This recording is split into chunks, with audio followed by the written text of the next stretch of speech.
আজকে রুই পোস্ত করছি। কড়াইয়ে তেল দেবো, মাছগুলো ভেজে নেব। তেলটা গরম হয়ে গেছে, এগুলো মাছগুলো ছেড়ে দেবো।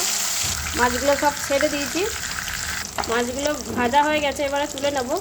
মাছগুলো ভাজা হয়ে গেছে, এই তেলে গোটা গরম মশলা ফোড়ন দেবো, একটা তেজপাতা ফোড়ন দেবো, পেঁয়াজটা গ্রেট করা আছে এটা দিয়ে দেবো।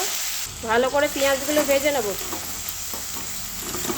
পেঁয়াজটা ভাজা হয়ে গেছে, এবার টমেটোটা দিয়ে দেবো, আদা বাটা দিয়ে দেবো, এবারে নুন দিয়ে দেবো। মশলাটা হয়ে গেছে, দেখো তেল ছেড়েছে, এবারে পোস্ত দিয়ে দেবো। অল্প একটু জল দিয়ে দেবো, একটু কাশ্মীরি লঙ্কা দেবো, একটু ঝাল দেবো, লঙ্কা গুঁড়ো দেবো, দুটো কাঁচা লঙ্কা ফেলে দেবো, 1 চামচ মিষ্টি দিয়ে দেবো। ফুটে গেছে, এবার মাছগুলো দিয়ে দেবো। রুই পোস্তটা হয়ে গেছে কমপ্লিট, বন্ধ করে দেবো। রুই পোস্তটা হয়ে গেছে, আমি ঢেলে নিয়েছি। আপনাদের কেমন লাগলো আপনারা বলবেন।